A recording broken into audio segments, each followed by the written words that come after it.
Clara Brennan's knees hit the frozen auction yard. Her wedding ring, thin and worn, caught the winter light as she held it toward the crowd. 3 days, she whispered, voice cracking. My children haven't eaten in 3 days. Will anyone buy this? Please. The auctioneer's hammer froze mid-swing. 200 faces stared. No one moved. Then boots crunched through snow, heavy, deliberate. Elijah Darrow, the biggest rancher in Pecos County, stopped 3 feet from where she knelt. His shadow fell across her like a judgment. If you want to know what happens next, subscribe to my channel and stay until the end. Comment your city below so I can see how far this story travels. The wind off the Davis Mountains cut through Clara's shawl like it wasn't there. February 1878, and the cold hadn't broken in 37 days. She'd counted every one. Elijah Darrow didn't offer his hand, didn't speak. Just stood there, 6'4" of weathered leather and silence, looking down at her like she was something the storm dragged in. She supposed she was. Mrs. Brennan? His voice came low, rough as gravel in a dry creek bed. Get up. I can't. Her fingers had gone white around the ring. Not until someone... Get up. He said it the same way. No louder. No softer. Like he had all the time in the world and she was wasting it. Clara's legs shook as she pushed herself to standing. The crowd had gone quiet. She could feel their eyes, the women from church, the shopkeepers, the ranchers' wives, who'd stopped inviting her to Quilting Bees 3 months ago. Let them look. How much? She held the ring higher. Her hand trembled. It's real gold. My husband, my late husband, he paid $12 for it in San Antonio. Elijah's jaw tightened. The scar along his right arm, the one that ran from wrist to elbow, disappeared under his coat sleeve as he crossed his arms. That ring ain't worth a hot meal in weather like this. You know that. Then what is... Her voice cracked open, and something raw spilled out. Tell me, Mr. Darrow, what do I have that's worth anything to anyone? The crowd shifted. Someone coughed. A woman whispered something to her neighbor, loud enough for Clara to catch the word shameful. Elijah heard it too. His head turned slow toward the sound. The whispering stopped. Caleb. He spoke to the auctioneer without looking at him. Her cattle. You got 'em marked for sale? Caleb Thornton fumbled with his ledger. Yes, sir. 4 head. Scheduled for unschedule 'em. But Mr. Kingsley said...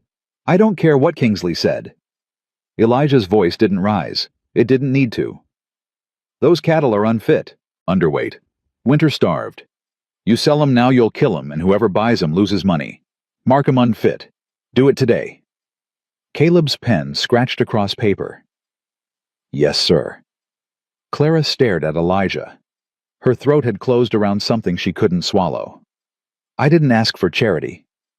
Good. 'Cause I ain't offering any. He turned to face her fully.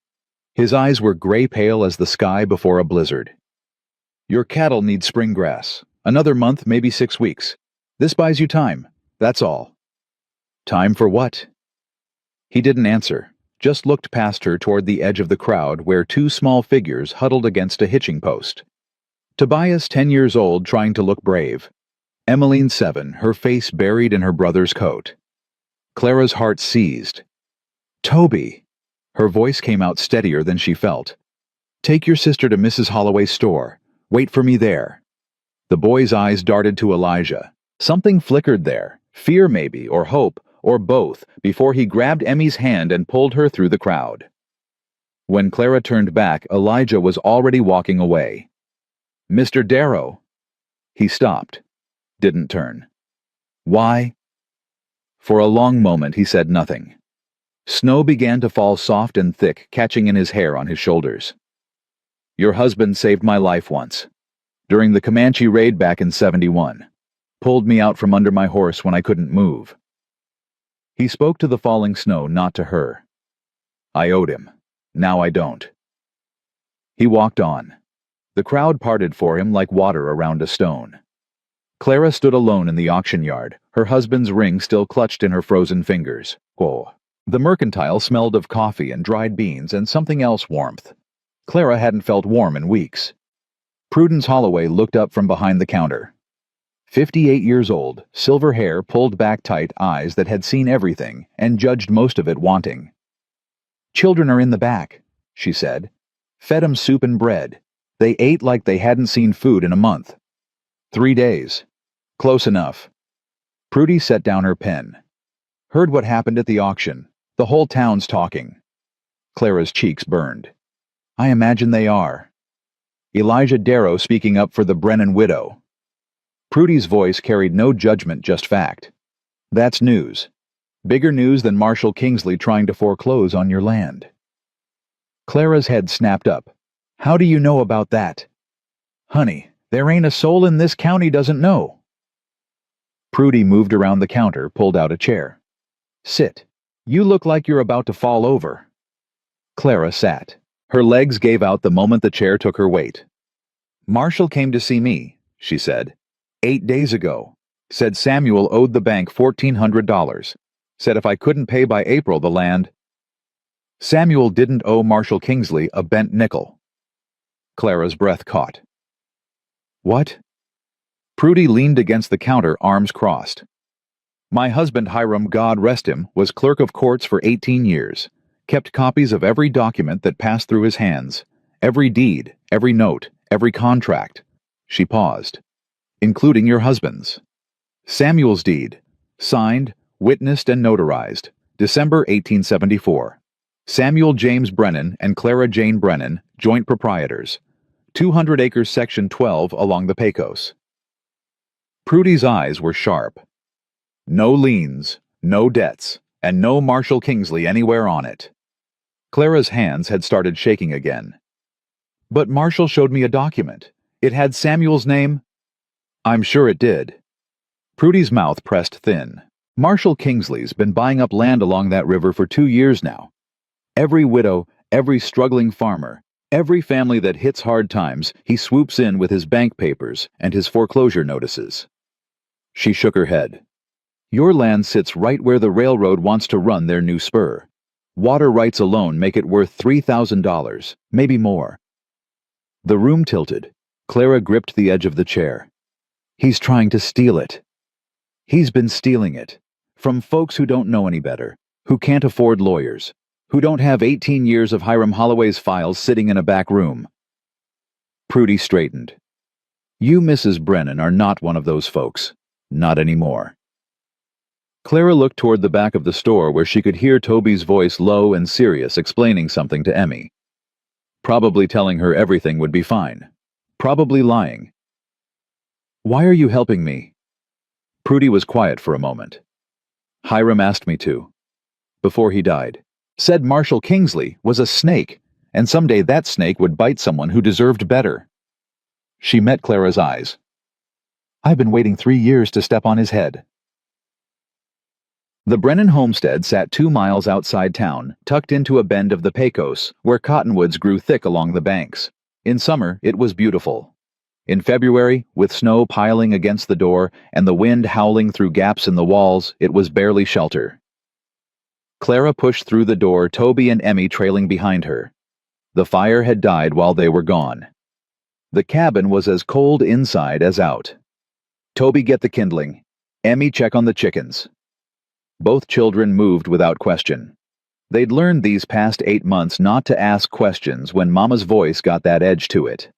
Clara stood at the table staring at the document Marshall Kingsley had left behind. The paper was heavy, official-looking, stamped with the bank's seal. At the bottom, 2 signatures, Samuel James Brennan, and beneath it, Marshall Wade Kingsley, co-proprietor. Her stomach turned. She knew Samuel's handwriting, had watched him practice it by lamplight, tongue between his teeth, determined to get the loops just right. The signature on this paper was close, almost right. But the tail of the S was wrong, too short, too careful. Samuel always swept it long, like he was signing with a flourish, even when he was just marking a feed receipt. This wasn't Samuel's hand. The door banged open. Clara spun, hand flying to her chest. Marshall Kingsley filled the doorway. Snow dusted his shoulders, his black coat, the brim of his hat. In his right hand, he held a silver pen. He turned it slowly, catching the dim light. Mrs. Brennan. He stepped inside without waiting for permission. His boots left wet prints on the swept floor. I heard about your display at the auction. Clara moved to put the table between them. You're not welcome here. I'm trying to help you. His voice was smooth, reasonable, the voice of a man used to being believed. That scene today, begging in public, offering your wedding ring to strangers, it doesn't reflect well on you. People are talking about your stability, your ability to care for those children. Her blood went cold. Get out. Clara. He said her name like he had a right to it. I understand grief. I do. But Samuel would want you to be practical. He'd want you to take my offer and start fresh somewhere easier. Your offer is theft. Marshall's expression didn't change. My offer is $200 for 200 acres. That's generous considering the circumstances. The circumstances being that you forged my husband's name on a document that doesn't exist. Something flickered behind his eyes. Quick, dangerous, gone. That's a serious accusation, Mrs. Brennan. One you'd need proof to make. He took a step closer. The silver pen caught the light again. Do you have proof? Clara's heart hammered against her ribs. She thought of Prudy's words, 18 years of files, of every deed, every contract. I might. Marshall studied her face for a long moment. Then he smiled. It didn't reach his eyes. April 15th. That's your deadline. Judge Crawford rides circuit through here every spring. If you can't pay what your husband owed by then, Samuel didn't owe you anything. Then the land reverts to the bank, my bank. He moved toward the door, paused with his hand on the frame. And Clara. Those children of yours. Tobias is strong for his age, good worker. There are families who'd take him in, give him opportunities you can't provide. And Emmeline. Don't. The word came out raw, ragged. Don't you dare speak their names. Marshall's smile widened. Think about it. That's all I ask. He tipped his hat. Ma'am. The door closed behind him. His footsteps faded into the wind. Clara stood frozen, her whole body shaking. Not from cold. Mama?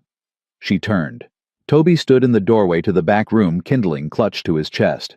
His face was pale. I heard. His voice cracked. He wants to take us away. Clara crossed to him, pulled him close. The kindling scattered across the floor. She didn't care. He won't. But he said, I don't care what he said. She held him tighter. Felt his ribs through his shirt, too sharp, too thin. 8 months of not enough. 8 months of barely surviving. No one is taking you anywhere. You understand me. No one. Emmy appeared behind her brother, eyes wide, clutching her rag doll. Mama, why was the mean man here? Clara knelt, pulled both children into her arms. The cabin was freezing. The fire was dead. Outside, the wind screamed. But her children were here. They were alive. They were hers. He came to tell lies, she said. And we don't listen to lies. Do we? Emmy shook her head. Toby's jaw tightened. He looked so much like Samuel in that moment that Clara's heart cracked open. What are we going to do, Mama? She thought of Prudy's files, of Elijah Darrow standing in the auction yard speaking her husband's name, of the deed on the table with its forged signature, its stolen claim. We're going to fight. The mission sat at the edge of town, its adobe walls crumbling, its bell tower leaning slightly east. Father Miguel Santos had served here for 32 years. He'd married Samuel and Clara in this church. He'd baptized both their children. Clara found him in the small room behind the altar, sorting through papers with hands that trembled. Father? He looked up. His eyes were cloudy, confused for a moment, then clearing. Clara, child. He rose, took her hands in his. His grip was weak but warm. I heard about Samuel. I'm so sorry. I meant to visit, but the winter... Father, I need your help. She told him. All of it. Marshall's visit. The forged deed. The children's future hanging by a thread. Father Miguel listened, his face growing grave. The wedding, he said slowly. December 1874. Yes, I remember. Samuel was so nervous he dropped the ring twice. A ghost of a smile crossed his weathered face. And the deed signing. The next day, I think. Samuel wanted it done quickly. He was so proud of that land. Do you have records? The church register, anything that would prove? I keep records of every ceremony, every signature. He moved to a trunk in the corner, began rifting through papers. But Clara, my memory, it isn't what it was. I can't always find things like I used to. Please, Father, try. He searched. Minutes passed. Clara's hope began to dim. Then Father Miguel made a small sound, pulled out a leather-bound book. The Parish Register, 1874. He opened it, turned pages with shaking fingers. December 15th. Samuel Brennan and Clara Jane Whitmore, married in the sight of God. He looked up, eyes bright. And here the witness signatures. 2 names, Samuel's and... He stopped. And what father? The old priest's face had gone pale. Marshall Kingsley. He turned the book toward her. Marshall Kingsley witnessed your wedding, Clara. His signature is right here. Clara stared at the page, at Marshall's name, clear and damning, written in his own hand. He knew us, she whispered. He knew Samuel. He witnessed our marriage. He did. Then he knows exactly what he's doing. He knows the real deed exists. He knows he forged Samuel's signature. Her voice hardened. And he's betting I can't prove it. Father Miguel closed the book carefully. This proves he knew you. It proves he was present at your marriage. But Clara? He hesitated. It doesn't prove the deed is false. You'll need the original document, the one Samuel actually signed. Prudy Holloway says her husband kept copies. Then go to her. Find that copy. Father Miguel pressed the register into her hands. And take this. Whatever helps. Whatever you need. Clara clutched the book to her chest. Thank you, Father. Clara. His voice stopped her at the door. Marshall Kingsley is a dangerous man. He has power, friends, money. He won't let you challenge him without a fight. I know. Are you prepared for that? For what he might do? She thought of Toby's pale face, Emmy's wide eyes, the empty stew pot, the frozen cabin, the ring in her pocket worn thin from 12 years of marriage to a man now buried beneath the cottonwoods. I don't have a choice, Father. She stepped out into the snow. That night, Clara sat at the table after the children had climbed into the loft. The fire crackled, casting shadows across the walls. In front of her, Marshall's forged deed. Father Miguel's parish register. Her own wedding ring placed between them like a question. She opened her journal, the one she'd kept since the day Samuel first brought her to this land. Every day, every detail written down in her careful hand. February 12th, 1878. Marshall Kingsley came today. He spoke of my children like they were livestock to be sold. He looked at my land like it was already his. He doesn't know about Prudy's files. He doesn't know about Father Miguel's register. He thinks I'm just a widow, weak, alone, easy to break. He's wrong. She set down the pen, picked up the ring. Samuel had slipped it on her finger in this very cabin the night after the deed was signed. Insurance, he'd said. So you know you belong here, so no one can say you don't. She closed her fist around the gold. Somewhere in this county there was proof. Proof that Samuel had signed the real deed. Proof that Marshall had forged the false one. Proof that this land, this life, this future, it all belonged to her. She would find it. And when she did, Marshall Kingsley would learn what happened when you tried to steal from a mother protecting her children. The knock came at midnight. Clara had fallen asleep at the table, head on her arms, journal open beneath her. The sound jolted her awake. 3 knocks. Sharp. Deliberate. She grabbed Samuel's rifle from above the door. Her hands knew the weight of it, the cold of the barrel. Who's there? Elijah Darrow. She didn't move. It's midnight, Mr. Darrow. I know what time it is. Open the door. She hesitated, then slid back the bolt. Elijah stood on the threshold snow in his hairbreadth fogging in the frozen air. His face was grim. "Marshal Kingsley just left my ranch. Came to ask if I'd testify against you at the hearing. Said you're unstable. Said those children would be better off with proper families." Clara's grip tightened on the rifle. "What did you tell him?" "Told him to get off my land." Elijah's eyes met hers, gray and steady. "Then I came here." "Why?" He was quiet for a moment. The wind howled around the cabin. Inside the fire popped and settled. "Because your husband saved my life," he said finally. "And because Marshal Kingsley's been a snake in this county long enough." He paused. "And because when you knelt in that auction yard begging for your children's lives, you reminded me of someone." "Who?" "My wife." The words came rough-torn. "Martha. She died 5 years ago. Same look in her eyes at the end, like she'd do anything, sell anything, beg anyone just to keep her family together." Clara's throat closed. "I couldn't save her," Elijah said. "But maybe I can help you." He stepped back. "Prudy Holloway's got files. I'll ride with you tomorrow to find them. And when the judge comes," his jaw set, "I'll stand with you, whatever that means." Clara stood in the doorway, the rifle lowered now, the cold seeping through her nightgown. "Why should I trust you?" "You shouldn't."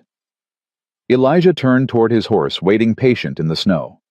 "But you don't have many choices left, Mrs. Brennan, and I'm offering you one." He mounted, touched the brim of his hat. "Tomorrow, first light. Be ready." He rode into the darkness. The snow swallowed his tracks. Clara closed the door, leaned against it. In the loft, Toby's voice came small and frightened. "Mama, who was that?" She looked up at her son's face, pale in the darkness. "Someone who might help us." "Can we trust him?" Clara thought of Elijah's eyes, the grief in them, the steel beneath it. "I don't know yet." She moved to the ladder, reached up to touch Toby's cheek. "But tomorrow, we're going to find out." Dawn broke gray and bitter. Clara had been awake for an hour watching the window lighten Samuel's rifle across her lap. The sound of hooves came exactly at first light. She was at the door before Elijah could knock. He sat tall on his black gelding breath, fogging a second horse trailing behind on a lead rope. "Brought you a mount. Figured yours wouldn't make the ride." Clara looked at the mare. Young, healthy, well-fed. Everything her own horse wasn't.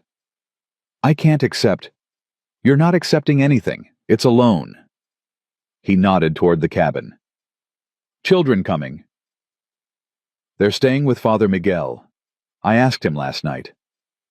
She'd walked them to the mission before dawn. Emmy still half asleep, Toby silent and watchful. The old priest had taken them in without question. Elijah's expression shifted. Something like approval crossed his weathered face. "Smart. Kingsley won't try anything at the church." He extended his hand. "Let's go." Clara hesitated. Then she took his hand and swung up onto the mare. They rode in silence for the first mile. The snow had stopped overnight, leaving the world white and still. Their horses' hooves crunched through the crust, the only sound in the frozen morning. "How long have you known," Clara finally asked, "about what Kingsley's been doing?" Elijah didn't look at her. "Suspected for years. Knew for certain when he came after my neighbor's widow back in '75. Same pattern. Forged documents. Foreclosure threats. She sold for pennies. 3 months later, Kingsley flipped the land to a cattle company for 10 times what he paid. Why didn't anyone stop him? Who was going to he's the banker, the justice of the peace? He's got half the county in debt to him and the other half scared of him." Elijah's jaw tightened. "My wife tried. Martha. She was collecting evidence, talking to other families he'd cheated. Then she got sick and—" He stopped. Clara waited. "And I gave up," he said finally. "Buried her, buried the fight along with her. Told myself it wasn't my business anymore." "But you came to me last night." "I did." "Why now?" "After 5 years." Elijah was quiet for a long moment. When he spoke, his voice was rough. Because you reminded me what she looked like, that last year, when she still thought we could win. He turned to face Clara. I let her down. Let her fight alone while I tended cattle and pretended nothing was wrong. When she died, I told myself I'd do better next time. His eyes held hers. This is next time. They rode on. The road curved toward town, and Prudy Holloway's mercantile appeared in the distance, smoke rising from its chimney. Prudy's husband, Clara said. Hiram, you knew him. Everybody knew Hiram. Honest man, careful man, kept records like his life depended on it. Elijah almost smiled. Used to drive Prudy crazy, all those files, but he always said the truth was in the paperwork. Said you could lie with words, but you couldn't lie with documents. Not if someone was watching. And he was watching Kingsley. From the day Kingsley bought that bank, Hiram never trusted him. Neither did Martha. Elijah reined his horse to a stop outside the mercantile. That's why she started collecting evidence, she and Hiram together, before she got sick. Clara stared at him. Your wife and Prudy's husband were working together for almost a year. Then Hiram had his heart attack. Martha got the fever 3 months later. His voice went flat. Kingsley got lucky. Both of them gone before they could finish what they started. Or he got something other than lucky. Elijah's eyes sharpened. What are you saying? I'm saying 2 people investigating the same man both died within 3 months of each other. I'm saying that's a lot of coincidence. The words hung in the frozen air. Elijah's face had gone hard as stone. Don't say that to anyone else. Not yet. Not without proof. I know. Clara dismounted, handed him the mare's reins. But I'm thinking it. She pushed through the mercantile door. The bell chimed. Prudy looked up from behind the counter. You're early. Her eyes moved to the window to Elijah waiting outside. And you brought company. He's helping. Prudy studied her for a long moment, then nodded. Come on back. I've been going through Hiram's things since yesterday. Found some files I think you need to see. The back room was chaos. Trunks open, papers scattered across every surface, stacks of ledgers teetering on chairs and tables. Prudy moved through it like she knew exactly where everything was.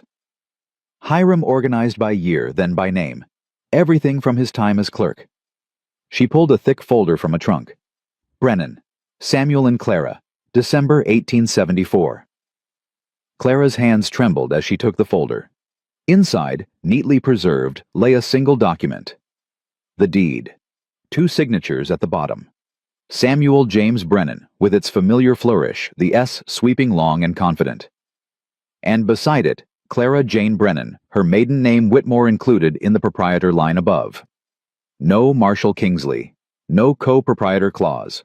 Nothing but what she remembered signing on that cold December morning. Samuel's hand warm on her shoulder, his voice proud as he said, It's ours now. Really ours. This is it, she whispered. This is the original. It's a copy, Prudy corrected. Hiram made copies of everything. The original would have gone to the Territorial Land Office, she paused. Or to whoever had access to their files. Kingsley. Kingsley. Prudy's mouth pressed thin. He became Justice of the Peace in '76. That gave him access to every deed, every contract, every piece of paper in this county. My guess, he pulled the originals, destroyed them, filed his own versions. Then this copy is the only proof that your deed ever existed as it should. Prudy placed her hand on Clara's arm. Guard it with your life. Clara looked down at the document. Samuel's handwriting stared back at her. She could almost feel him standing beside her, smell the wood smoke in his hair, hear his voice. It's ours. Really ours. There's more. Prudy's voice pulled her back. Hiram kept notes, a journal like yours. He wrote down everything suspicious, every family Kingsley pressured, every land deal that didn't smell right. Where is it? Prudy hesitated. That's the problem. I've been through every trunk, every box, every drawer. The journal's gone. Clara's heart sank. Gone? Hiram kept it locked in his desk. After he died, I couldn't find the key. I figured I'd break it open eventually, but I never got around to it. Prudy's face tightened. 2 weeks ago, someone broke into the store. Middle of the night. Nothing seemed to be taken, merchandise was untouched. But Hiram's desk was open. The lock was broken. Kingsley. Or someone working for him. Either way, the journal's gone. Prudy moved to a shelf, pulled down a small wooden box. But Hiram was careful. He never kept everything in one place. Said it was insurance. She opened the box. Inside a collection of loose papers, receipts, notes, in Hiram's cramped handwriting. These were hidden in the root cellar. I found them yesterday. She spread the papers across the table. Look at this one. Clara leaned close. A list of names, dates, property descriptions, amounts. Widow Hanson. Section 8, February 1876. Original deed. Hanson, sole proprietor. Filed deed, Hanson and Kingsley co-proprietors. Sale price, $150. Resale to Morrison Cattle Company. $1, $400. Widow Dalton. Section 3, August 1876. Original deed. Dalton, sole proprietor. Filed deed. Dalton and Kingsley co-proprietors. Sale price, $200. Resale to Pacific Rail Survey. $2, $100. The list went on. 8 names, 8 widows, 8 stolen properties. He's been doing this for years. Clara breathed. Over and over. The same pattern. And getting rich off it. Prudy tapped the bottom of the list. Look at the total. Hiram calculated it. Over $12,000 in profit. From land he never owned. From women he cheated. Clara's hands had gone cold. This is proof. This list, your husband's notes, this proves what he's been doing. It proves a pattern. But Clara, Prudy's voice softened. A pattern isn't the same as proof of your specific case. We have Hiram's copy of your deed. We have this list showing Kingsley's history.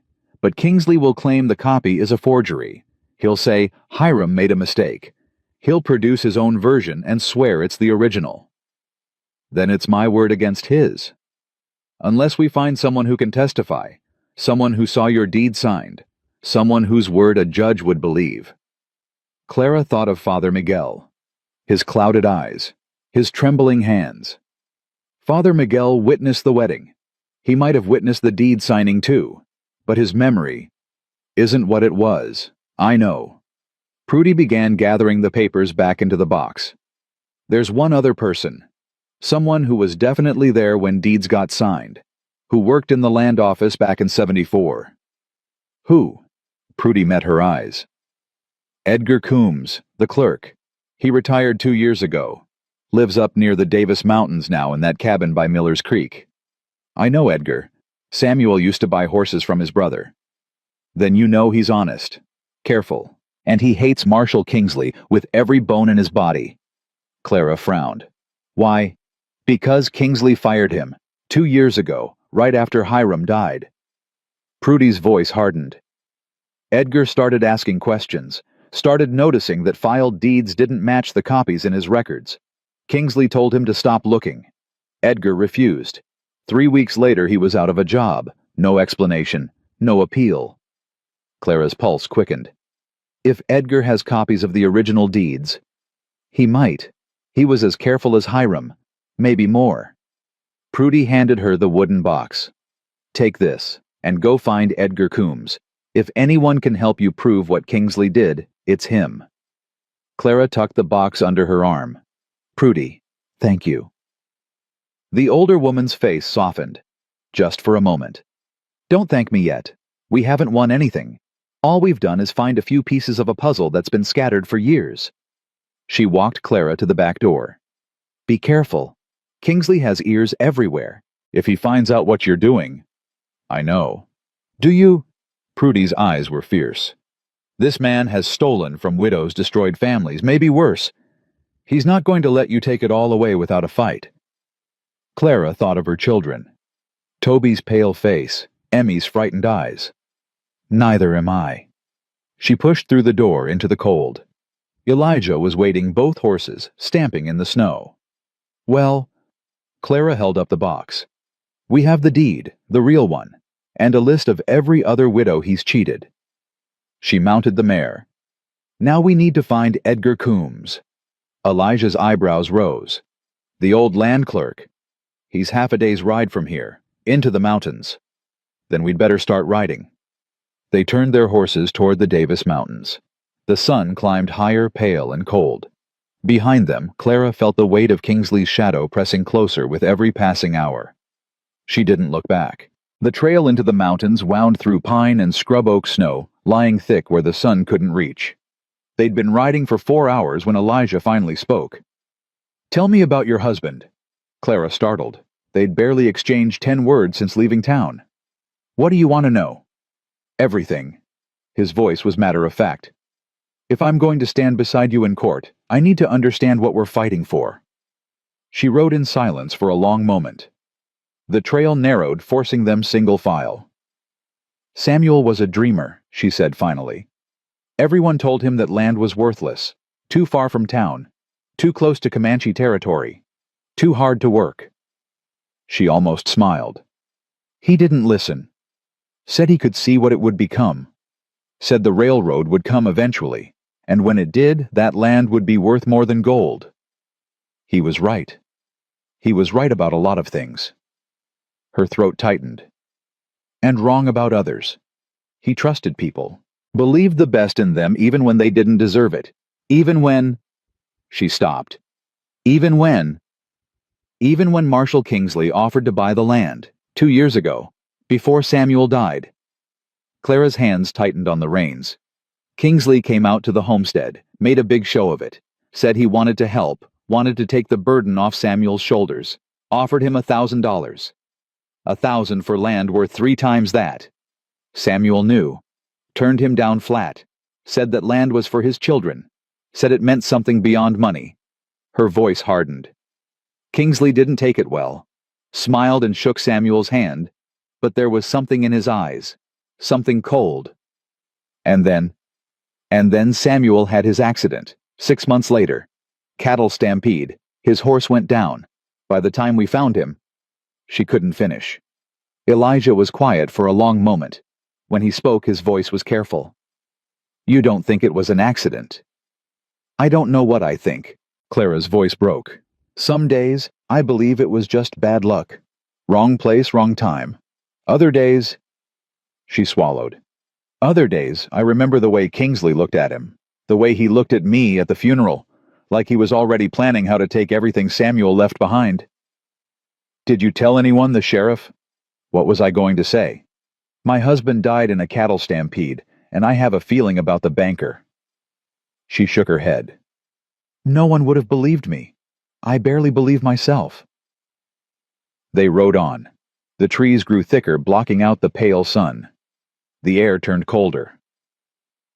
"My wife believed," Elijah said suddenly. "She thought Kingsley was capable of anything. Said a man who would steal from widows wouldn't stop at murder." He paused. "I told her she was being dramatic.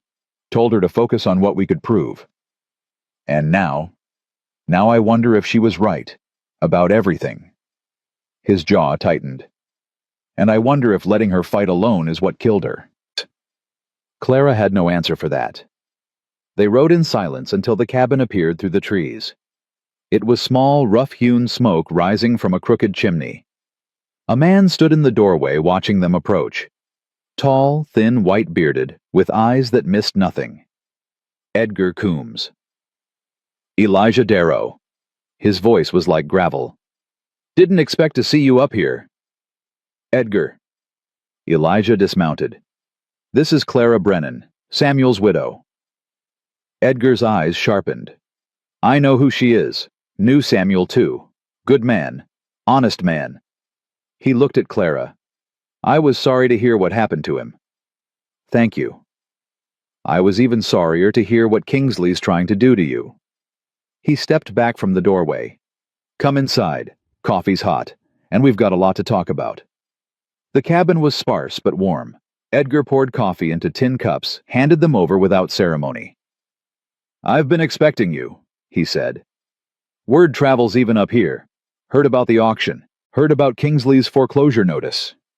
He settled into a chair by the fire. "Heard you've been asking questions." "We need your help," Clara said. "You worked in the land office when Samuel and I signed our deed. You might have been there." "I was there." Edgar's eyes met hers. December 1874. Cold day. Samuel was nervous. Kept checking his pockets for the pen. "You were wearing a blue dress, same one you wore to your wedding the day before." Clara's breath caught. "You remember?" "I remember everything about that day. It's been eating at me for years." Edgar set down his cup. "I watched Samuel sign that deed. Watched you sign it. Watched Father Miguel witness it. 2 proprietors. Samuel and Clara Brennan. No one else. And Kingsley wasn't there. Didn't arrive until after you'd left. Came in looking for Samuel, said they had business to discuss. I told him he'd missed you by 20 minutes. Edgar's face darkened. He was angry. Tried to hide it, but I saw. That's when I started watching him. "And you noticed things." "Noticed plenty. Deeds that got filed different than how they were signed. Names added. Names removed. Always the same pattern. Always widows. Always land that was worth more than it seemed." He leaned forward. "I started keeping records. Copies of every deed that came through my hands. Notes on every discrepancy. Built a file an inch thick." "Where is it?" Edgar's face fell. "Gone. Same as Hiram Holloway's journal. Kingsley had me fired, and the next day someone broke into this cabin while I was in town. Took everything. Every document. Every note. 2 years of work vanished overnight." Clara's heart sank. "So we have nothing." "Not nothing." Edgar Rose moved to the corner of the cabin. He knelt, pried up a floorboard, reached into the darkness beneath. "I told you. I remember everything.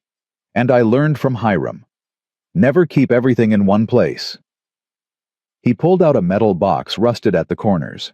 Inside a stack of papers, yellow with age. "Copies of the copies," he said. "The most important ones, including yours." He handed Clara a document. She looked down. Samuel's signature, her signature, Father Miguel's witness mark. "This matches the copy Prudy gave me." "It should. They're both accurate." Edgar returned to his chair. "But here's what you need to know. I didn't just copy the deeds. I copied Kingsley's forgeries too. Side by side. So anyone could see the difference." He pulled another paper from the stack, laid it beside the first. The signatures were close, but not identical. Samuel's S on Kingsley's version was too short. The flourish on Clara's name was missing entirely. And at the bottom, in fresh ink that didn't match the aging of the paper, Marshall Wade Kingsley co-proprietor. "You can see it," Edgar said. "The original ink is faded. Kingsley's edition is darker, newer. He didn't even try to match the aging. Will a judge see it? If the judge is honest, yes. If the judge isn't," Edgar's jaw tightened. "That's the other problem. Judge Crawford, the one who rides circuit through here. He owes Kingsley money. A lot of money. His son got into trouble in El Paso gambling debts. Kingsley paid them off." Clara felt the ground shifting beneath her feet. "So even with proof, Crawford might rule against you. Might say the documents are inconclusive. Might say you forged them, not Kingsley." Edgar's eyes were hard. "That's how Kingsley works. He doesn't just steal. He builds walls around himself. Makes sure that even if someone gets close to the truth, they can't get through." "Then what do we do?" Edgar was quiet for a long moment. The fire crackled. Outside wind rattled the windows. "You make it public," he said finally. "You don't wait for the judge to rule. You bring everything into the open. Every widow he cheated. Every document he forged. Every lie he told. You put it all in front of the whole county and you let them see what he is. He'll deny it. Let him. Denial isn't proof, but evidence is. And when people see your deed next to his forgery, when they see Hiram's list of victims, when they hear me testify about what I watched him do for years," Edgar leaned forward, "they'll believe. They have to." Elijah spoke for the first time since they'd entered the cabin. "That's a dangerous game." Kingsley won't take that lying down. He'll fight back. Hard. I know. Edgar's eyes moved to Clara. Are you prepared for that, Mrs. Brennan? For what he might do when he realizes you're going to expose him? Clara thought of her children. Toby's determination. Emmy's fear. She thought of Samuel lying beneath the cottonwoods, his dreams buried with him. Yes, she said, I'm prepared. They left Edgar's cabin with copies of everything. The original deed, Kingsley's forgery, notes comparing the signatures, the ink, the paper. Enough evidence to build a case. Maybe enough to win one. The ride back took longer.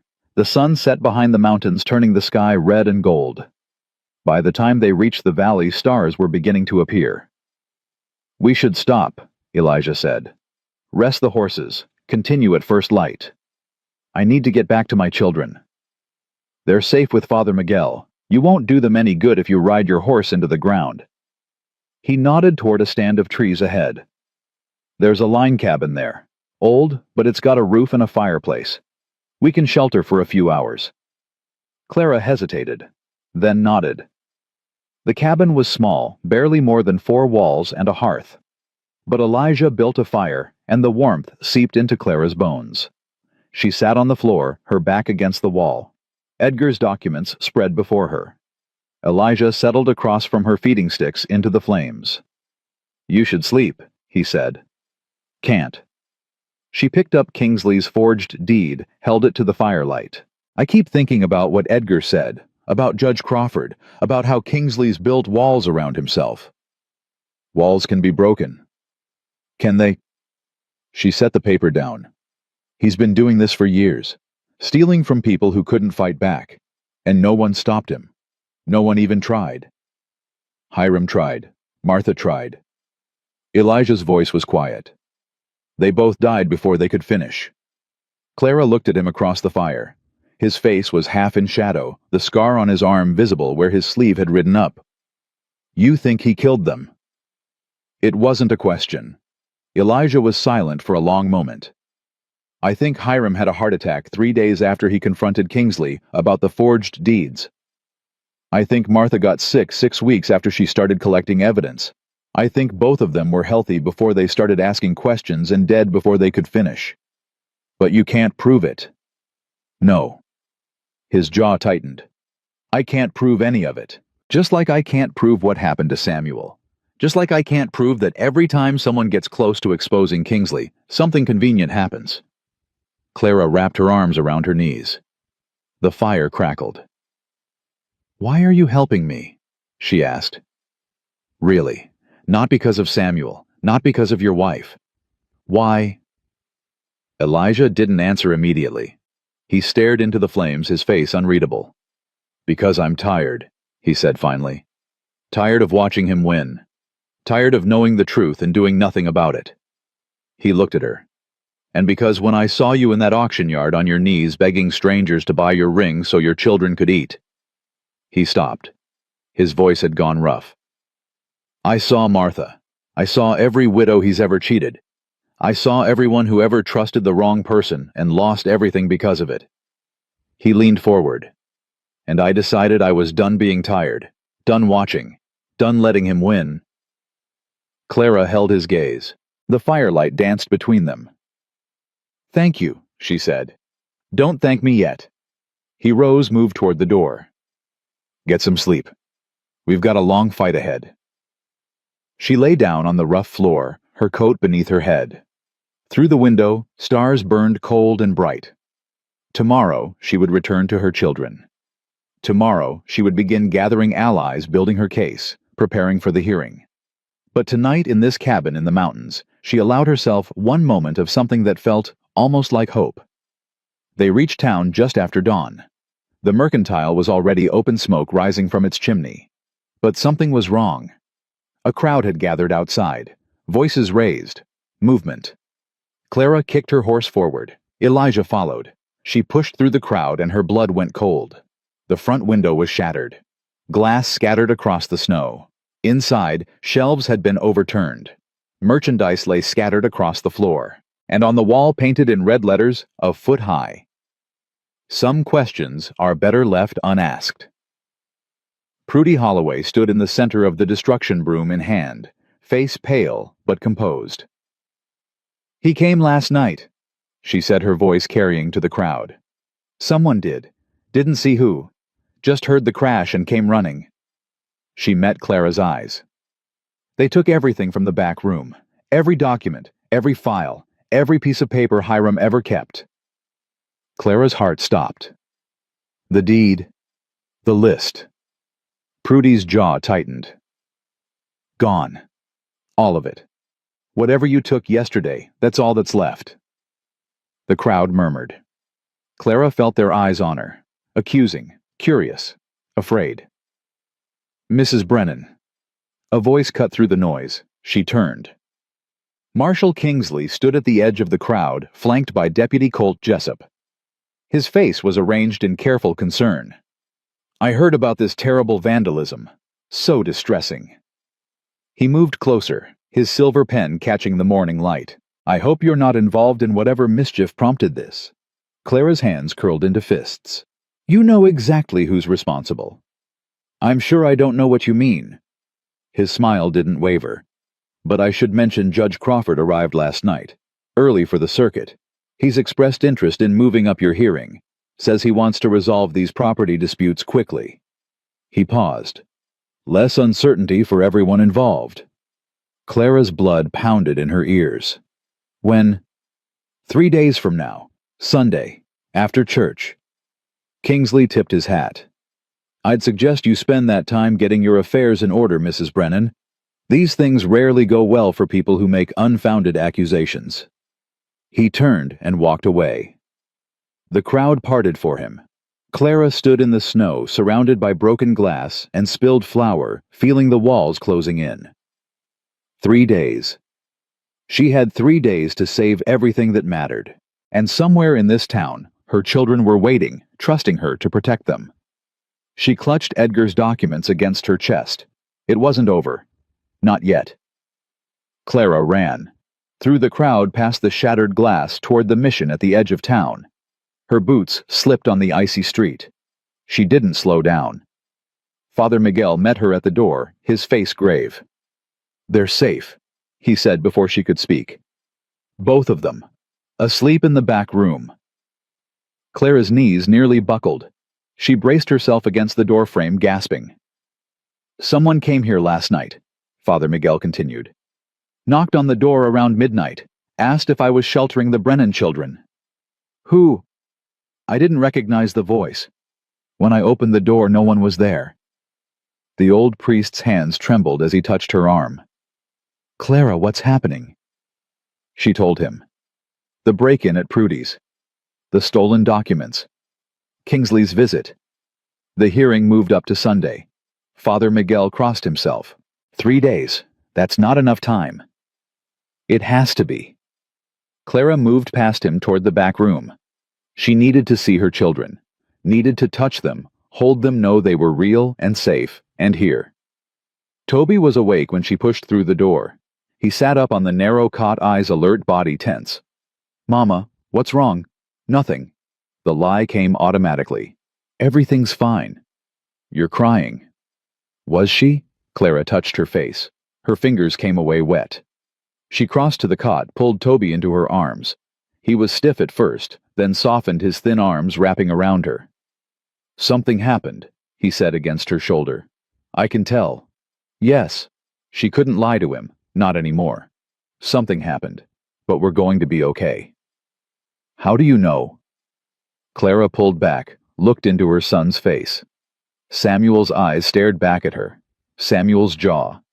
Samuel's stubborn determination.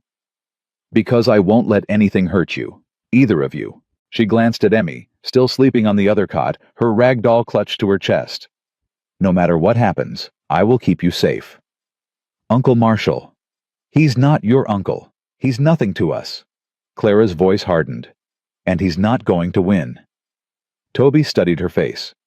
"You found something. In the mountains. I can tell." "Smart boy. Too smart for his own good." "I found proof," she said quietly, "that your father signed our deed the right way. That Kingsley changed it. That he's been lying." "Will the judge believe you?" The question cut deep. Clara thought of what Edgar had said about Judge Crawford, about the gambling debts, about the walls Kingsley had built. "I don't know," she admitted, "but I'm going to try." Toby's jaw tightened. That look again. The one that made him seem 20 years older than 10. "I want to help." "You are helping. By staying safe. By watching your sister." Clara touched his cheek. "That's the most important thing you can do." "But, Toby?" Her voice firmed. "I need to know you're here. I need to know you're protected. If I'm worrying about you, I can't focus on fighting Kingsley. Do you understand?" He didn't like it. She could see the struggle in his face, but finally he nodded. "Yes, ma'am." "Good boy." She kissed his forehead. "Now get some sleep. I'll be back soon." She found Elijah outside the mission, talking quietly with Father Miguel. They stopped when she approached. "Children are safe?" Elijah asked. "For now." Clara's voice was steady, but her hands shook. "We need to move faster. Kingsley knows we have something. That's why he burned Prudy's store. That's why he moved up the hearing." "He's scared," Father Miguel said. "A scared man is dangerous." "He's always been dangerous." Elijah's jaw was set. "But you're right. He wouldn't be moving this fast if he wasn't worried." Clara pulled Edgar's documents from inside her coat. "This is all we have left. The deed copies. The forgery comparison. Hiram's list of other victims." She looked between the two men. "Is it enough?" Elijah took the papers, studied them in the morning light. "Maybe, if Judge Crawford is honest." "Edgar said he isn't. Said Kingsley paid off his son's gambling debts." Father Miguel made a small sound of dismay. "That explains why he arrived early. Kingsley summoned him." "Then we're finished." Clara's voice cracked. "We have proof, but no one who will accept it." "Not necessarily." Elijah handed back the documents. "A judge can be bought, but a whole town can't. Not easily." "What do you mean?" "I mean we do what Edgar said. We make it public." Elijah's eyes were hard.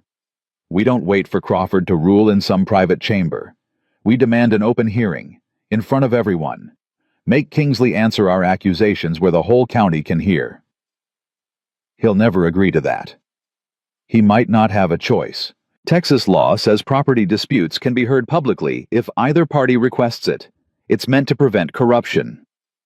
A ghost of a smile crossed Elijah's weathered face. "Something tells me Kingsley didn't expect anyone to know that." Hope flickered in Clara's chest. Small. Fragile. But there. "How do we request it?" "We file a motion with the clerk. Since Kingsley fired Edgar, that means Deputy Jessup. He handles court filings now. Jessup works for Kingsley. Jessup owes Kingsley money. That's not the same thing." Elijah turned toward the street. "Let me talk to him, man to man, see if there's anything left of his conscience." Clara watched him go. The morning sun had climbed higher, pale and cold. "He cares for you," Father Miguel said quietly. Clara startled. "What?" "Elijah. The way he looks at you. The way he's fighting for you." The old priest's eyes were gentle. "It's not just about repaying your husband's debt. Father, I'm not judging, child, just observing." He touched her arm. "When this is over, when you've won, because you will win, don't push away the people who stood beside you. Sometimes God sends us second chances wrapped in unexpected packages." Clara didn't know how to respond. She was saved by the sound of footsteps. Prudy Holloway appeared around the corner, a bundle under her arm. Her face was still pale, but her eyes were fierce. "I've been thinking," she said without preamble, "about the files that were stolen, about what else Hiram might have hidden. You said everything was in the back room. Everything I knew about. But Hiram—" Prudy paused, choosing her words. "Hiram was secretive. Even with me. He said it was for my protection. Said the less I knew, the safer I'd be." "What are you thinking?" "There's a place he used to go, every Sunday afternoon. Said he was checking on his brother's grave up at the old cemetery. But he'd be gone for hours, longer than it takes to visit a grave." Prudy's jaw tightened. "I never followed him, never asked. But now I'm wondering." Wondering what? If he had another hiding place, somewhere even Kingsley wouldn't think to look. Clara felt her pulse quicken. Can you find it? I'm going to try. But Clara... Prudy's eyes met hers. If there is something there, and if Kingsley finds out we're looking... I know. Do you... Because this isn't just about land anymore. This is about a man who's killed to protect his secrets. Prudy's voice dropped. Are you ready to die for 200 acres of dirt? Clara thought of Toby's face. Emmy's small hand clutching her doll. Samuel's grave beneath the cottonwoods. I'm ready to die for my children's future, for my husband's memory, for the truth. She met Prudy's gaze. Are you... Prudy was silent for a long moment. Then she nodded. I am. Hiram would have wanted me to finish what he started. She tucked the bundle more firmly under her arm. I'll send word if I find anything. Keep those documents safe. They might be all we have. She disappeared down the street. Clara stood alone outside the mission, the weight of everything pressing down on her. 3 days. 3 days to find more evidence, secure a public hearing, and somehow convince a corrupted judge and a frightened town to believe a widow over the richest man in the county. Mama. She turned. Emmy stood in the doorway, sleep-tousled her rag doll dangling from one hand. Hey, baby. Clara knelt, opened her arms. Emmy ran to her, buried her face in Clara's neck. I had a bad dream, the little girl whispered. The mean man was there. He was taking you away. Clara held her tighter. I'm not going anywhere. I promise. Toby says we might lose our house. Toby worries too much. Clara pulled back, smoothed Emmy's tangled hair. Our house is going to be fine. We're going to be fine. Emmy's eyes were wide, searching. How do you know? Because I have to believe it. Because if I don't, I'll fall apart and never get back up. Because your father built that house with his own hands, Clara said. He put his love into every board, every nail, every beam. That kind of love doesn't just disappear. It stays. It protects. Emmy considered this. Like magic. Like magic. The little girl nodded solemnly. Then, in a voice so quiet, Clara almost missed it. I heard something, Mama. The night Papa died. Clara's heart stopped. What? I was supposed to be sleeping, but I heard voices outside. Papa and another man. Emmy's grip tightened on her doll. They were arguing. The other man said Papa was making a mistake. Said he'd be sorry. Clara could barely breathe. Emmy, did you see who it was? No, it was dark, but...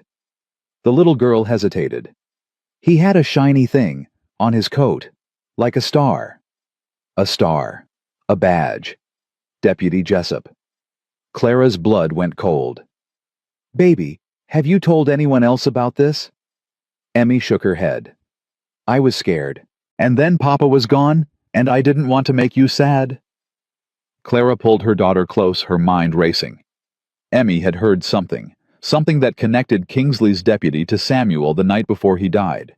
It wasn't proof. A child's memory 7 months old of a voice in the dark, but it was something. You did the right thing telling me, Clara whispered. I'm proud of you. Is it important?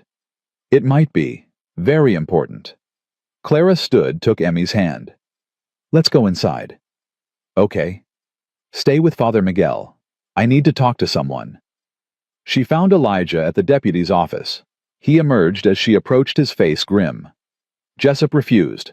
Said he couldn't file a motion for public hearing without Kingsley's approval. Elijah spat into the dirt. Man's got no spine. Maybe he's got more to hide than we thought. Clara pulled him aside, lowered her voice. Emmy told me something. About the night Samuel died. She told him. The voices. The argument. The shiny thing like a star. Elijah's face went hard as stone. Jessup was at your homestead that night. If Emmy's memory is right. A 7-year-old's memory from 7 months ago. Elijah shook his head. It's not enough. Not for a court. I know, but it means something. It means there's more to Samuel's death than a cattle stampede. Clara's voice shook. It means Kingsley might have... Don't say it. Elijah's hand closed on her arm. Not out loud. Not until we have proof. How do we get proof? Everyone who knew anything is dead. Hiram, Martha, Samuel. Clara felt tears burning. We keep finding pieces, but they don't add up to anything a judge will accept. Then we find more pieces. Elijah's grip gentled. Prudy's looking for Hiram's secret hiding place. Edgar's willing to testify about what he saw at the land office. Father Miguel witnessed your wedding and your deed. And now Emmy is 7 years old. Kingsley will tear her apart if she testifies. She won't have to testify, not directly. But if her memory leads us to something else... Elijah paused. What if Jessup knows more than he's saying? What if he's not just scared of Kingsley, but guilty too? Clara thought of the young deputy. His nervous eyes, the way he'd avoided looking at her since Samuel's funeral.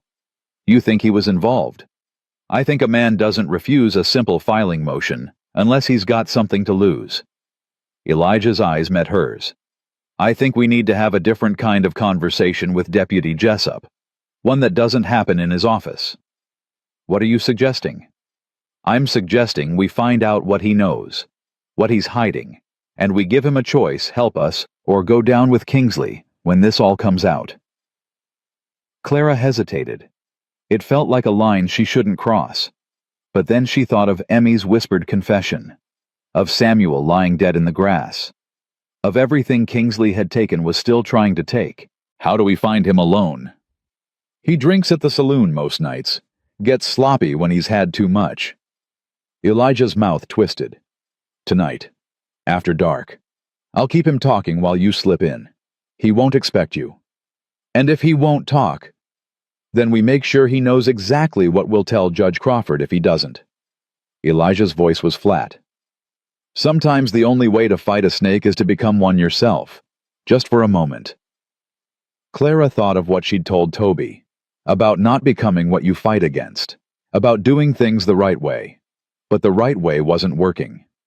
Kingsley had burned Prudy's store, stolen their evidence, moved up the hearing, threatened her children.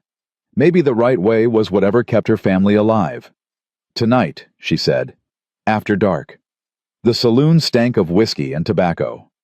Clara stood in the shadows outside, watching through the window as Elijah settled onto a stool beside Deputy Jessup. The deputy was already 3 drinks in. His face was flushed, his movements loose. Elijah ordered a bottle poured for both of them. Clara waited. The night was cold stars bright overhead. From here she could see the road that led to her homestead. 2 miles of darkness. 2 miles of everything she was fighting for. Inside, Elijah leaned close to Jessup. Said something. The deputy's face changed surprise, then fear. Then something like desperation. That was her signal. She pushed through the back door into the narrow hallway that led to the main room. Jessup's back was to her. Elijah's eyes met hers over the deputy's shoulder. Evening, deputy. Jessup spun on his stool. Whiskey sloshed from his glass. Mrs. Brennan, what are you... We need to talk. Clara moved closer. About the night my husband died. Jessup's face went white. I don't know what you mean. I think you do. My daughter heard you. Outside our cabin. Arguing with Samuel. Clara's voice was steady, even though her hands shook. She saw your badge in the moonlight. She's a child. She's confused. Maybe. Or maybe you were there and you know exactly what happened. Clara leaned in.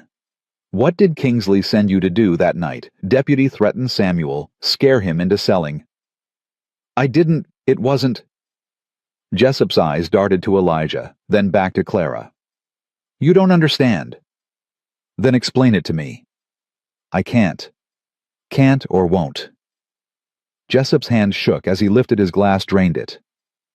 If I talk, he'll kill me. Same as he killed your husband. The words landed like a blow. Clara couldn't breathe. Say that again. Jessup's eyes filled with something awful. Guilt. Terror. Shame. I didn't know, he whispered. I swear to God, I didn't know what he was planning. He sent me to deliver a message. That's all. Tell Samuel one last time to sell or face consequences. I did it. Samuel refused. I left. His voice cracked. The next morning he was dead. Kingsley killed him. Kingsley paid someone. I don't know who. A drifter, maybe. Someone passing through. Jessup's face crumpled. I've been carrying it for 7 months. I can't sleep. I can't eat. Every time I see your children. You've known this whole time. Clara's voice was hollow. You've known and you've done nothing. What could I do? He owns this town. He owns the judge. He owns me. Tears streamed down Jessup's face. I owe him money. My father's medical bills. He paid them, and now I'm trapped. If I talk, he'll destroy everything. My family, my career, my life. Elijah spoke for the first time. And if you don't talk, he destroys Mrs. Brennan, her children, everything her husband built. Jessup wiped his face. I know. So choose. Elijah's voice was iron. Help us bring him down, or go down with him. Because I promise you, one way or another, Marshal Kingsley is going to answer for what he's done. The only question is whether you're standing with us or against us when it happens. The saloon had gone quiet. A few men at other tables were watching, listening. Let them, Clara thought. Let the whole town hear. Jessup looked between them. His throat worked. What do you want me to do? File the motion for public hearing, tomorrow morning. Clara's voice was firm. And when the time comes, tell the truth. All of it. What Kingsley asked you to do, what you saw, what you know. He'll kill me. He might. Or you might finally be free of him. Clara leaned closer. You've been living in his shadow for years, Deputy. Don't you want to know what it feels like to stand in the light? Jessup stared at her. The fight went out of him. Tomorrow, he said. I'll file the motion tomorrow. Clara straightened. Her whole body was trembling. Thank you. She turned and walked out of the saloon into the cold night air. Behind her she heard Elijah's voice, low and steady, continuing to talk to Jessup. Making sure he didn't change his mind, she walked until she reached the edge of town. Then she stopped, leaned against a fence post, and let the tears come. Samuel. Her Samuel. Murdered. She'd suspected. Deep down, she'd known. But hearing it spoken aloud, a hand touched her shoulder. She spun. Elijah stood there, his face soft in the starlight. I'm sorry, he said. About your husband. About all of it. Clara couldn't speak. The grief was too big, too raw. He was a good man. Samuel. I didn't know him well, but I knew that much. Elijah's voice was gentle. He loved you. He loved those children. And he died trying to protect what was yours. It doesn't feel like protection. Clara's voice broke. It feels like absence. Like a hole that never fills. I know. Elijah's hand stayed on her shoulder. Warm. Steady. Grief is like that.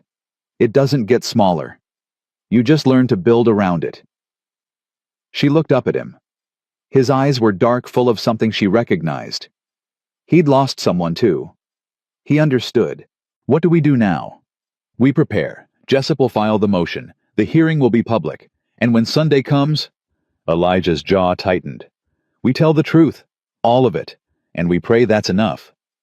What if it isn't? Then we fight anyway. Because that's what people like us do. His hand dropped from her shoulder. Go back to the mission. Be with your children. I'll keep watch tonight. You don't have to. I know I don't have to. His voice softened. But I want to. Let me do this, Clara. Let me help. She nodded. Her throat was too tight for words. She walked back through the dark streets toward the mission, toward her children. Behind her she felt Elijah's presence. Watching. Protecting. And somewhere in her shattered heart, something new began to take root. Something that felt almost like hope. The next morning, true to his word, Deputy Jessup filed the motion for public hearing. By noon, the whole town knew. And by sunset, Marshal Kingsley came to the mission. Clara saw him through the window, striding across the yard, his coat billowing, his face twisted with rage. Father Miguel moved to block the door. "This is a house of God, Mr. Kingsley. You're not welcome here." "Get out of my way, old man." Kingsley's voice was a snarl. "I want to talk to the widow." Clara stepped forward. "Then talk." Kingsley's eyes found her. The civilized mask was gone. Underneath was something feral, desperate. "You think you've won something. You haven't. A public hearing means nothing. Judge Crawford answers to me." "Maybe, but the town doesn't." Clara's voice was steady. "They'll hear everything, Marshal. What you did to those widows, what you did to my husband, what you've been doing for years. They won't believe you. You're a grieving woman, hysterical, unstable. Then why are you here? Why do you look scared?" Kingsley's hand shot out, grabbed her arm. Father Miguel shouted. Clara didn't flinch. "Because you should be scared," Kingsley hissed. "Because if you walk into that hearing on Sunday, you won't walk out. Not with your children, not with your land, not with anything." Clara wrenched her arm free. "Is that a threat?" "It's a promise." Kingsley stepped back. His composure was returning, but his eyes were still wild. "I've worked too hard, built too much. I won't let a nobody widow tear it down." "You're wrong about one thing." Clara's voice was quiet, dangerous. "I'm not a nobody. I'm Samuel Brennan's wife, mother of his children, owner of his land." She met his eyes. "And I'm going to destroy you." Kingsley stared at her. Something flickered in his face, surprise maybe, or recognition. He'd underestimated her. He was only now realizing how badly. "Sunday," he said. "We'll see who destroys whom." He turned and strode away. Father Miguel rushed to Clara's side. "Are you all right? Did he hurt you?" "No." Clara watched Kingsley's retreating figure. "He's the one who's hurt. He just doesn't know it yet." That night, a rider came to the mission. Prudy Holloway, breathless, her horse lathered with sweat. "I found it," she gasped. "Hiram's hiding place, in the old cemetery behind his brother's headstone, a metal box buried in the ground." Clara's heart leaped. "What's inside?" Prudy reached into her saddlebag, pulled out a leather journal. "Everything. Every transaction Kingsley ever made. Every forgery. Every bribe. Every family he destroyed." She pressed it into Clara's hands. "It's all here, Clara. Everything we need." Clara opened the journal. Page after page of Hiram Holloway's careful handwriting. Names, dates, amounts, witness statements.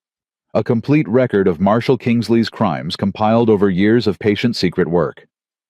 "Hiram was building a case," Prudy said. "A real one, with evidence that would stand up in any court. He just—" Her voice broke. "He just didn't live long enough to use it." Clara looked up. "He did. Through us."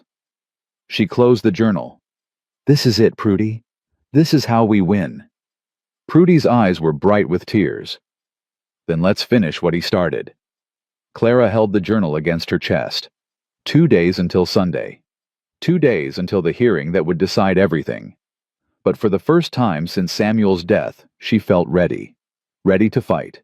Ready to win. Ready to bring Marshal Kingsley to his knees. Clara sat at Father Miguel's table. Hiram's journal opened before her, reading by candlelight until her eyes burned. Every page revealed another crime. Another family destroyed. Another life stolen.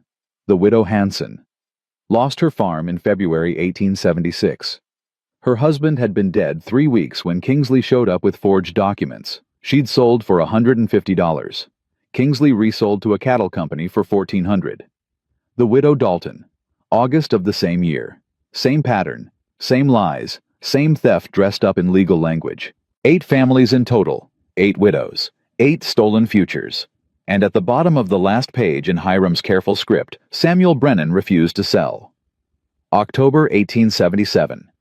MK increasingly agitated, warned SB of consequences. SB stood firm. Must watch this situation closely. Clara's hands trembled on the paper. Hiram had known. He'd seen what was coming. But he'd died before he could warn anyone. A knock at the door made her jump. Elijah entered, snow dusting his shoulders. His face was grim. "We've got trouble." Clara's stomach dropped. "What kind?" "Judge Crawford left town 2 hours ago. Rode out toward the Davis Mountains." Elijah crossed to the table, lowered his voice. "Word is he's meeting with someone, privately. Kingsley." "That's my guess." Elijah's jaw tightened. "Whatever they're planning, they don't want witnesses." Clara looked down at Hiram's journal. All this evidence, all this proof. "And if the judge was already bought, it won't matter," she whispered. "None of it will matter if Crawford's already decided." "Maybe, maybe not." Elijah pulled a chair close, sat across from her. "Crawford's corrupt, but he's not stupid. He knows a public hearing means public scrutiny.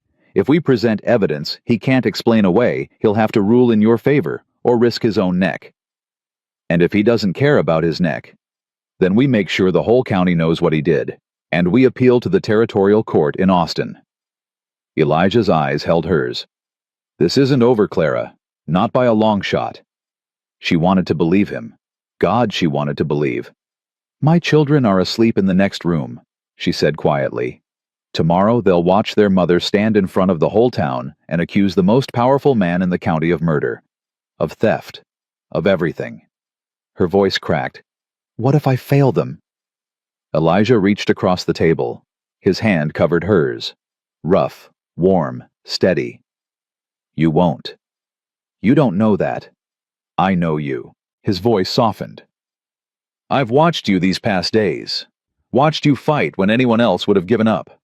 Watched you protect those children with everything you have." His thumb brushed across her knuckles. "Samuel chose well when he married you. And tomorrow, the whole county's going to see what he saw." Clara's throat closed. She couldn't speak. The door to the back room creaked open. Toby stood there in his nightshirt, eyes heavy with sleep. "Mama, I heard voices." Clara pulled her hand from Elijah's rose to meet her son. "It's all right. Go back to bed." "I can't sleep." Toby's gaze moved to Elijah, then back to his mother. "I keep thinking about tomorrow." "Me too." "What if the judge doesn't believe us?" Clara knelt, took his hands in hers. "Then we keep fighting. We appeal. We find another way." "But what if—" "Toby!" She squeezed his fingers. "Your father used to say that the truth is like water. You can dam it up for a while, but eventually it finds a way through." She managed a small smile. "We have the truth on our side. That has to count for something." Toby's eyes searched her face. So much like Samuel. So much weight on shoulders too young to carry it. "I want to be there tomorrow," he said. "At the hearing." "Baby?" "I'm not a baby. I'm 10. His jaw set. "Papa would have wanted me there. Standing with you. Standing for our family." Clara's heart cracked open. She pulled him close, held him tight. "All right," she whispered against his hair. "All right. You can come." She felt his body relax. His arms wrapped around her, small but fierce. "We're going to win, Mama. I know we are." She wished she shared his certainty. After Toby returned to bed, Clara walked outside. The night was cold and clear, stars scattered across the sky like spilled salt. She stood in the mission courtyard, breathing the frozen air, trying to quiet the storm inside her. Footsteps behind her. She didn't turn. "You should sleep," Elijah said. "Tomorrow's going to be long." "I can't. Every time I close my eyes I see Samuel." She wrapped her arms around herself. "I see him the morning he left. He kissed me goodbye like always. Said he'd be back by supper." Her voice broke. "He never came back." Elijah moved to stand beside her, not touching, just present. "Tell me about him. The good parts." Clara was quiet for a moment. Then slowly words began to come. "He was terrible at cards. Lost every hand he ever played, but he kept playing anyway because he loved the company." A ghost of a smile crossed her face.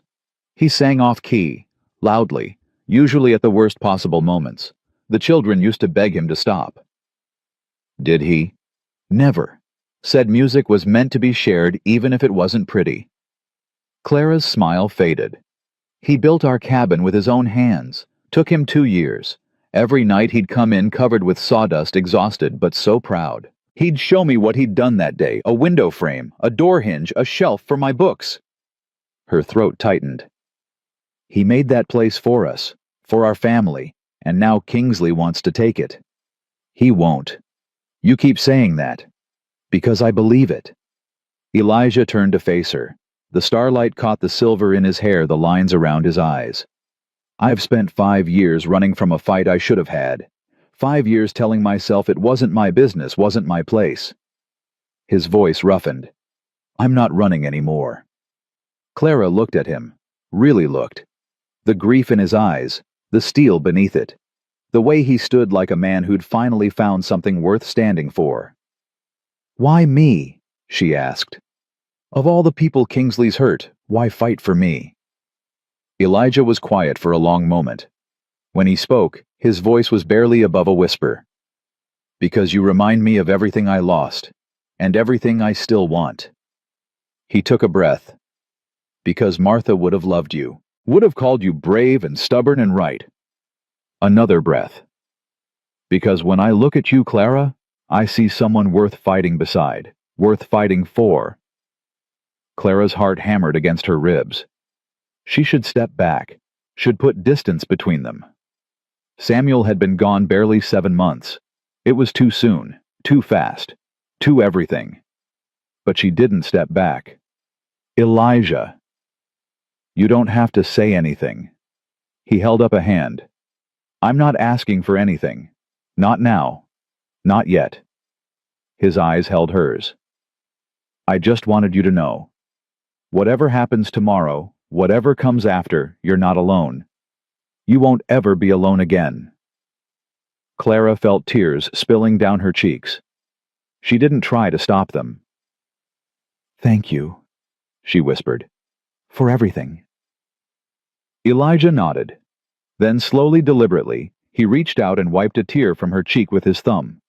The touch was gentle, almost reverent. Get some sleep, he said softly. I'll keep watch. Clara went back inside, but at the door she turned. Elijah. He looked at her. When this is over, when we've won. She took a breath. I'd like to know you better, if that's something you'd want. His face changed. Something like hope flickered there, something like joy. I'd like that too. She went inside. Behind her, she heard him settle against the wall, beginning his vigil, and for the first time in 7 months, when Clara closed her eyes, she saw something other than loss. She saw a future. Dawn broke cold and bright. Sunday, the day of judgment. Clara dressed carefully in her one good dress, black wool mended at the cuffs, the same dress she'd worn to Samuel's funeral. She braided her hair the way her mother had taught her, pinned it up. Looked at herself in Father Miguel's small mirror. The woman who stared back was thinner than she remembered. Harder. There were new lines around her eyes, new shadows beneath them. 7 months of grief and fear had carved themselves into her face, but her eyes were steady, clear, ready. Toby appeared in the doorway dressed in his Sunday clothes. His hair was slicked back with water. He looked older than 10, looked like the man he would become. I'm ready, Mama. I know you are. Clara knelt, adjusted his collar. Whatever happens today, I want you to know how proud I am of you, how proud your father would be. Toby's lip trembled, just for a second. Then his jaw firmed. We're going to win. Yes, we are. Emmy came running in rag doll in hand, oblivious to the weight of the day. Father Miguel followed his vestments crisp, his face grave. The town's already gathering, he said. They've set up the hearing in the public square. Must be 200 people there already. Clara's stomach clenched. 200. The whole county come to watch. Is Elijah... Waiting outside, with Prudy and Edgar. Father Miguel touched her arm. You have allies, Clara, more than you know. She gathered her children, gathered her courage, and stepped out into the light. The walk to the square felt endless. People lined the street watching in silence. Clara kept her eyes forward, her children's hands in hers. She didn't look at the faces, didn't want to see the judgment there. The public square had been transformed. Benches arranged in rows. A platform at one end where Judge Crawford already sat, his face inscrutable. And at a table to the left, Marshall Kingsley flanked by two men Clara didn't recognize. Lawyers, probably. Brought in from somewhere bigger. Somewhere that didn't know what he really was. Elijah met her at the edge of the crowd. His face was calm, but his eyes were fierce. "You ready?" Clara looked at the platform. At Crawford's cold eyes. At Kingsley's confident smirk. At the hundreds of faces turned toward her, waiting to see what would happen. Yes. She walked forward, Toby and Emmy beside her, and took her place at the table opposite Kingsley. Prudy sat behind her. Edgar beside Prudy. Father Miguel at the end of the row. And Elijah standing just behind Clara's chair. Close enough to touch. Close enough to steady. Judge Crawford banged his gavel. The crowd fell silent. This hearing is now in session. Matter of foreclosure. First Texas Trust versus the estate of Samuel Brennan. Crawford's voice was flat, bored. "Mr. Kingsley, present your case." Kingsley rose, smooth, polished, every inch the respectable banker. "Your Honor, the facts are simple. Samuel Brennan borrowed $1,400 from my bank in 1874. The loan was secured against his property. Upon his unfortunate death, the debt transferred to his widow, who has failed to make payments." He spread his hands. "The bank is merely seeking what it is owed." Crawford nodded. "Mrs. Brennan, your response." Clara stood. Her legs felt like water, but her voice came out clear. "Everything Mr. Kingsley just said is a lie." Murmurs rippled through the crowd. Crawford's gavel banged. "Explain yourself, Mrs. Brennan."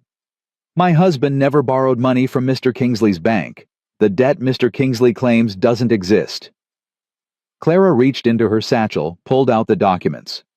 "I have here the original deed to our property, signed by my husband and myself in December 1874. 2 proprietors. No liens, no debts, no connection to Marshall Kingsley whatsoever." She stepped forward, placed the papers on Crawford's desk. The judge's eyes flickered. Something shifted in his expression. "I also have copies of the deed Mr. Kingsley filed with the Territorial Land Office. A forgery. You can see the differences clearly. The handwriting doesn't match, the ink is fresher, and my husband's distinctive signature has been poorly imitated." She placed the second set of papers beside the first. Crawford leaned forward, studying them. "Furthermore," Clara's voice strengthened, "I have testimony from Edgar Coombs, former clerk of the Land Office, who witnessed my husband sign the original deed and can confirm that Marshall Kingsley was not present." Edgar rose from his seat. His voice carried across the silent square. "I was there, Your Honor. December 1874. Samuel Brennan signed that deed with his wife. 2 proprietors, no one else. Kingsley didn't show up until after they'd left." Crawford's face had gone pale. He glanced at Kingsley. Something passed between them, fear, warning, desperation. "Mr. Kingsley," Crawford said carefully, "how do you respond to these allegations?" Kingsley rose. His composure was cracking. Clara could see it, the twitch at the corner of his eye, the tension in his shoulders. "These documents are forgeries, Your Honor. Created by a grieving widow desperate to hold on to property she cannot afford." He gestured toward Clara. "Mrs. Brennan has been through a terrible tragedy. Her judgment is clearly impaired." "My judgment is fine." Clara turned to face the crowd. "And I'm not the only one Mr. Kingsley has tried to steal from." She pulled out Hiram's journal, held it up. This journal was kept by Hiram Holloway, clerk of courts, for 18 years. Before his death, he documented every transaction Marshall Kingsley made, every forged deed, every stolen property, every widow he cheated. She opened the journal, began to read. Widow Hanson, February 1876. Original deed showed her as sole proprietor. Filed deed showed Kingsley as co-proprietor. She sold for $150. Kingsley resold for $1,400. Gasps from the crowd. Clara kept reading. Widow Dalton, August 1876. Same pattern. Widow Morrison, November 1876. Widow Garrett, March 1877. With each name, the murmurs grew louder. People were looking at Kingsley now, really looking. The mask was slipping. 8 families, Clara said. 8 widows. Over $12,000 stolen. All documented. All witnessed. All true. Crawford's gavel banged. Mrs. Brennan, this is highly irregular. What's irregular is a judge who takes bribes from a thief. Clara's voice rang across the square. I know about your son, Judge Crawford. I know Kingsley paid his gambling debts. I know you owe him. But the whole county is watching now. And they're going to remember what you do today. The crowd erupted. Voices shouting, people standing. Crawford's gavel banged again and again, but no one was listening. Kingsley was on his feet. This is slander lies I demand. You demand nothing. A new voice cut through the chaos. Deputy Jessup stepped forward. His face was pale, but his voice was steady. I have something to say, Your Honor. The crowd went quiet. Crawford stared at his deputy. Kingsley's face had gone white. Deputy Jessup, Crawford said carefully, this isn't the time. This is exactly the time. Jessup turned to face the crowd. His hands were shaking, but he didn't stop. 7 months ago, Marshal Kingsley sent me to the Brennan homestead. Told me to deliver a message. Warned Samuel Brennan one last time to sell his land. Jessup. Kingsley's voice was sharp. Warning. I delivered the message. Samuel refused. I left. Jessup's voice cracked. The next morning he was dead. Silence. Absolute silence. Kingsley told me it was an accident. Told me to forget what I'd seen, what I knew. Tears streamed down Jessup's face. But I can't forget. I can't live with it anymore. He looked at Clara. Mrs. Brennan, I'm sorry. I'm so sorry. Clara couldn't breathe. Couldn't move. The world had narrowed to this moment, this truth finally spoken aloud. Samuel. Murdered. And the man who'd done it standing 10 feet away. Kingsley broke. This is absurd. He lunged toward Jessup. You're lying. You're all lying. Elijah moved. Fast. His body between Kingsley and Clara. His hand on the banker's chest pushing him back. That's enough. Kingsley's eyes were wild, trapped. You don't understand. The railroad, the water rights. It was supposed to be simple. He was supposed to sell. But he didn't. Clara found her voice. He chose us. His family, his children. He chose something you'll never understand. Kingsley stared at her. All the polish gone. All the pretense stripped away. Just a small, desperate man who'd destroyed lives for money. You can't prove any of this, he whispered. We just did. Clara gestured to the crowd. 200 witnesses. Every person here heard what Jessup said, heard what's in this journal. She stepped closer. It's over, Marshal. You're finished. Crawford's gavel came down one final time. His voice was shaking. Marshal Wade Kingsley, based on the evidence presented and the testimony given, I am remanding you into custody, pending full investigation by territorial authorities. He swallowed hard. Sheriff, take him. 2 men moved forward. Kingsley didn't resist. All the fight had drained out of him. He looked old suddenly, broken. As they led him past Clara, he stopped. His eyes met hers. I built an empire, he said quietly. 20 years of work, and you destroyed it in 20 minutes. Clara looked at him, at the man who'd stolen her husband, stolen her land, tried to steal her children. No, she said, you destroyed it yourself. The day you decided other people's lives were worth less than your profits. They took him away. The crowd parted. And Clara stood in the center of the square surrounded by 200 witnesses, Hiram's journal clutched to her chest. She'd won. Somehow, against everything, she'd won. Toby slammed into her arms, wrapping tight around her waist. Emmy followed, crying and laughing at the same time. Clara dropped to her knees, gathered them close, and let herself finally break. "Mama." Toby's voice was muffled against her shoulder. "Mama, you did it." "We did it," she whispered. "All of us. Together." She looked up through her tears, saw Elijah standing there, his eyes bright with something she'd remember for the rest of her life. Saw Prudy wiping her face with a handkerchief. Saw Edgar nodding slowly, solemnly. Saw Father Miguel making the sign of the cross. And beyond them, the crowd. Not hostile anymore, not judgmental. Just people, ordinary people who'd watched the truth win. Mrs. Dalton pushed through to the front. The same woman who'd whispered about Clara on the church steps. The same woman who'd let her son push Lily May. "Mrs. Brennan." Her voice was thick. I didn't know. I should have. It's all right." Clara rose, still holding her children. "None of us knew. I'm sorry. For everything." Clara looked at her, at the guilt on her face, the shame, and she thought of everything she could say, everything Mrs. Dalton deserved to hear. But Samuel's voice echoed in her memory. "Forgiveness isn't about them, Clara. It's about us. About who we want to be." "Thank you," Clara said simply, "for being here today." Mrs. Dalton nodded, stepped back. Others surged forward, hands reaching out, voices offering apologies, congratulations, support. Clara accepted them all. But her eyes kept finding Elijah. Standing at the edge of the crowd, watching her with that look. The one that made her feel seen. The one that made her feel like maybe, just maybe, there was still good left in the world. Night fell over the square.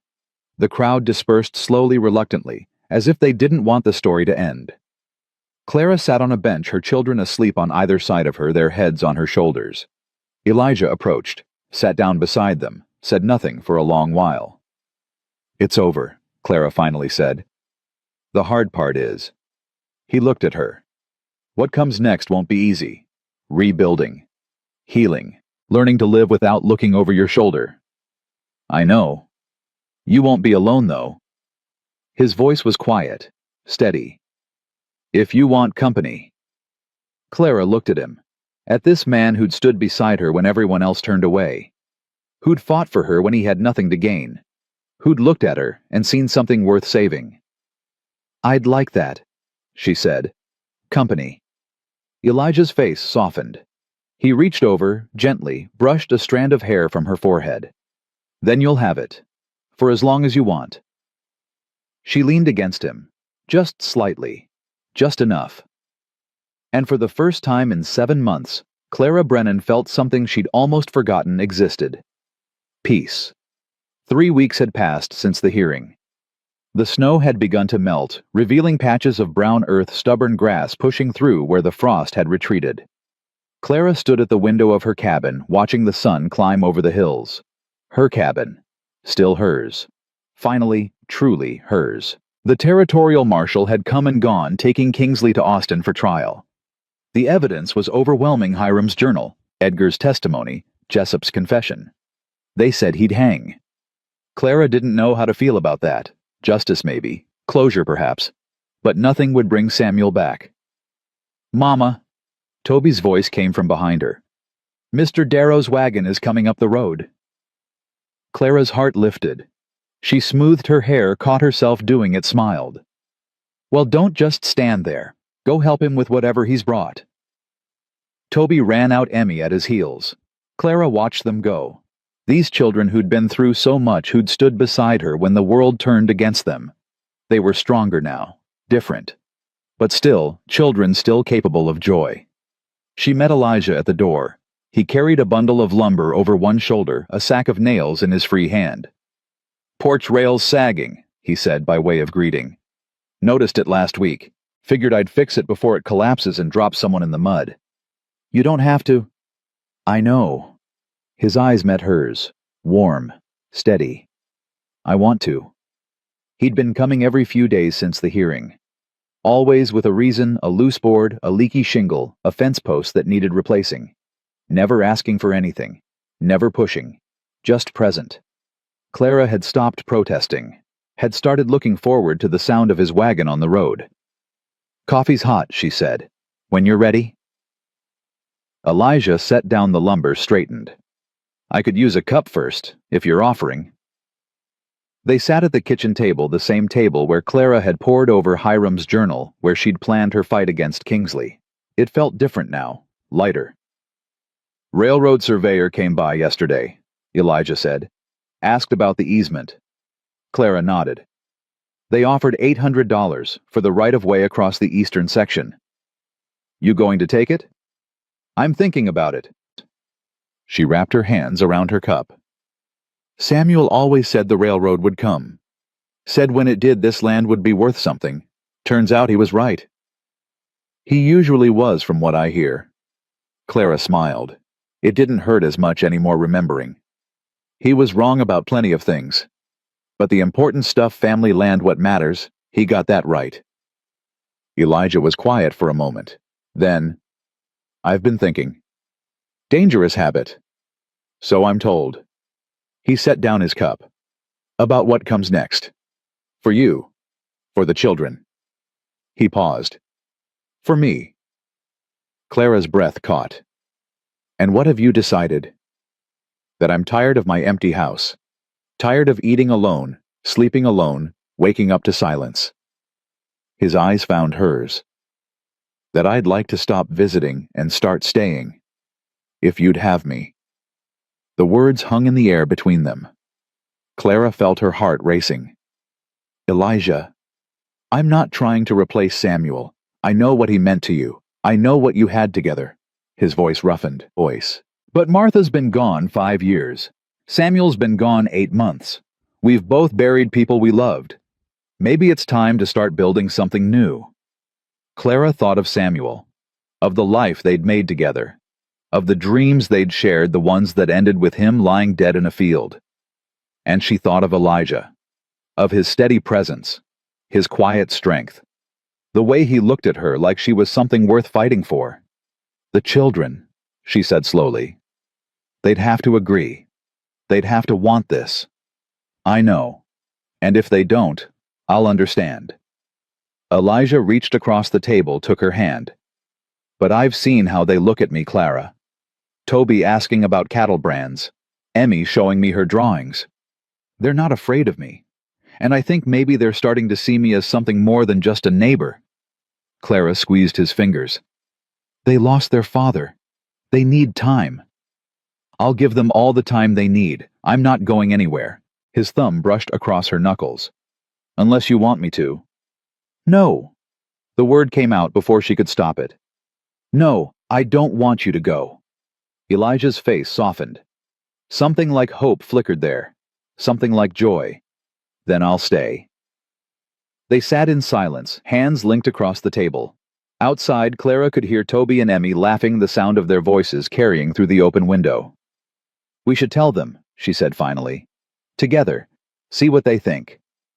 Agreed. Elijah stood, pulled her to her feet. But first, he kissed her. Gentle. Tentative. A question more than a statement. Clara answered it. Her hand found the back of his neck, drew him closer. She tasted coffee, and winter air, and something else. Something that felt like beginning. When they finally pulled apart, Elijah's eyes were bright. "Been wanting to do that for weeks." "Why didn't you?" "Wasn't sure you were ready. Wasn't sure I was either." He touched her face. "But I am now. So am I." They walked outside together. Toby was stacking the lumber Elijah had brought Emmy, handing him pieces one at a time. They looked up as Clara and Elijah approached. "Mr. Darrow?" Toby's voice was careful. "You staying for supper?" "If your mother'll have me." "She will." Toby glanced at Clara, something knowing in his eyes. "She always does." Clara knelt beside her son. "Toby, there's something we need to talk about. All of us." Emmy abandoned the lumber, ran over. "What is it, Mama? Is something wrong?" "No, baby, nothing's wrong." Clara took a breath. Mr. Darrow Elijah has been helping us a lot these past weeks. Coming by, fixing things, being here. We know, Toby said. His face was unreadable. He'd like to keep doing that. Keep being here. More than just visiting. Clara looked between her children. How would you feel about that? Emmy tilted her head. Like a papa. The question hit Clara in the chest. She opened her mouth, but Elijah spoke first. Not like your papa. Nobody could ever be that. He knelt beside Clara, putting himself at the children's level. But maybe like a friend. Someone who cares about you, looks out for you, helps your mama when she needs it. Toby studied him, long, searching. You were there, at the hearing, when Mama fought for our house. I was. You believed her, when nobody else did.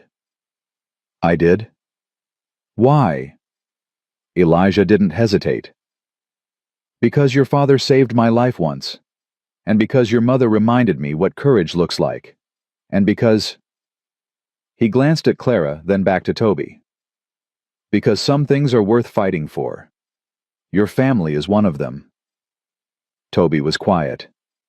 His jaw worked just like Samuel's used to when he was thinking hard. My papa was a good man, he said finally, the best I ever knew. And you won't try to make us forget him. Never. Elijah's voice was firm. I'll help you remember him, tell you stories about him. Make sure Emmy knows what kind of man he was, even when she's too young to remember herself. Emmy tugged at Elijah's sleeve. Will you teach me to ride a horse, a real one, not the old mare? If your mama says it's okay. Mama. Emmy's eyes were huge. Hopeful. Clara felt tears burning. We'll see, baby. Toby still hadn't moved, hadn't spoken. The silence stretched. Then slowly, he extended his hand. Welcome to the family, Mr. Darrow.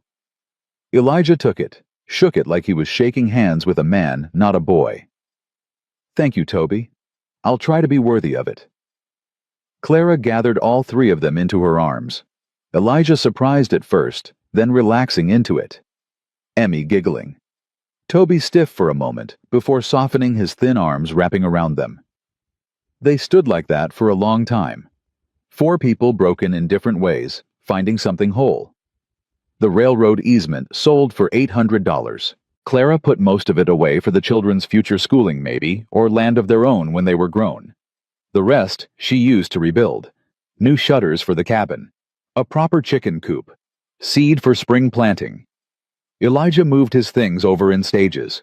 A trunk of clothes. His saddle. The small wooden box that held Martha's wedding ring. I want the children to have it someday, he said, showing it to Clara. Martha would have wanted that. She always hoped for children of her own. Clara touched the ring. Simple gold worn smooth with years. She'd be proud of you, what you're doing here. I hope so. Elijah closed the box. I hope she knows I didn't forget her. That loving you doesn't mean I stopped loving her. It doesn't, Clara said. Love isn't a finite thing. It grows, changes, makes room for more. She thought of Samuel, of the love they'd built in this cabin on this land. It was still here, would always be here. But now there was room for something new, something different, not a replacement, an addition. Spring came slowly. The snow retreated to the highest peaks. The Pecos River swelled with meltwater. Wildflowers appeared in the meadows, bluebonnets and Indian paintbrush and primrose spreading color across the brown earth. Clara planted her garden. Beans, squash, tomatoes. She worked the soil with her hands, feeling it warm beneath her fingers. Elijah worked beside her, not talking much, just present, steady. My wife used to garden, he said one morning. Martha, she grew roses. Said they were the only civilized thing about this territory. Did they survive? A few. Still growing at the old place. I check on them sometimes. He paused. Maybe we could transplant some here, if you'd like. Clara smiled. I'd like that. A piece of Martha growing in Samuel's garden. Our garden? Elijah corrected gently. Theirs and ours. The word settled over Clara like a warm blanket. Ours. She'd spent so long fighting alone, protecting alone, surviving alone. The idea of sharing, of building something together, it still felt strange. But good strange. Toby learned to ride properly that spring. Elijah taught him on a steady gelding, patient and firm. Clara watched from the porch, her heart in her throat every time the horse moved faster than a walk. He's a natural, Elijah said after one lesson. Got his father's seat. And his stubbornness. That too. Elijah smiled. Won't be long before he's better than me. Emmy took longer to warm up. She was shy around the horses, preferred to stay close to Clara, help with the smaller tasks. But slowly, day by day, she began to trust. One afternoon, Clara found her in the barn talking to Elijah's horse. You're very big, Emmy was saying, her voice serious. But I don't think you're mean. Are you? The horse nickered softly. Emmy giggled. He says he's not mean, she reported to Clara. He says he likes carrots and being brushed. Does he now? Uh-huh. Emmy stroked the horse's nose with one small hand. Mr. Elijah says I can learn to ride when I'm bigger. He promised. Clara knelt beside her daughter. And do you want to learn? Emmy considered this. Papa never taught me. He said I was too little. You were, but you're growing every day. I know.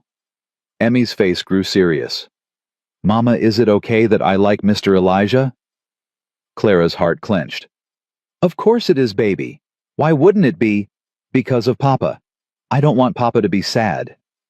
Clara pulled her daughter close. Your Papa would want you to be happy.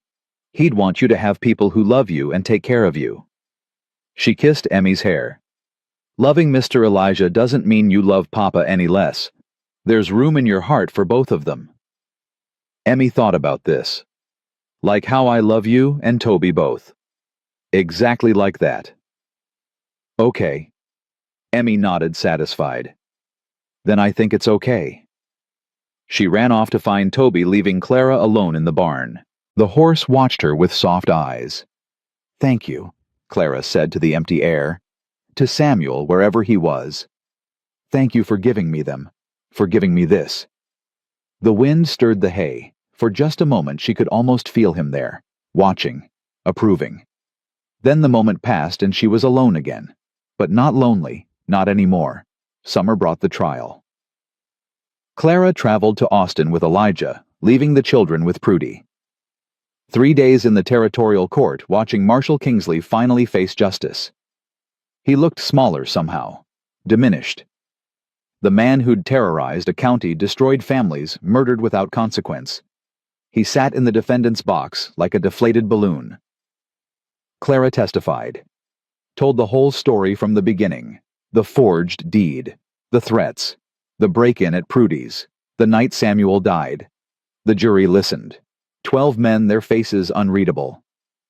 When it was over, when the verdict came guilty on all counts, Clara felt nothing.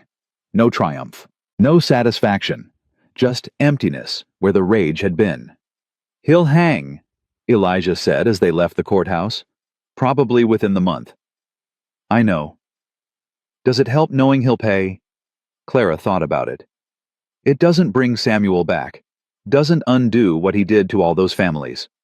She took Elijah's hand. But it means he can't hurt anyone else. That has to count for something. They walked to the hotel in silence. That night Clara dreamed of Samuel. He was standing in their garden the way he used to, covered in dirt, smiling that crooked smile. You did good, he said. I miss you. I know, but you're going to be okay. He reached out, touched her face. His hand was warm, real. Elijah's a good man. He'll take care of you. No one can take care of me like you did. No. But that's all right. Different isn't worse, just different. Samuel's smile softened. Love him, Clara. Let yourself be happy. That's all I ever wanted for you. What about you? I'm at peace, watching over you, all of you, from wherever I am. He started to fade. Tell the children I love them, that I'll always love them. Samuel. Live, Clara. Really live, for both of us. She woke with tears on her face and sunlight streaming through the window. Elijah was already awake watching her. You were talking in your sleep, he said softly. Saying his name. I dreamed about him. Clara wiped her eyes.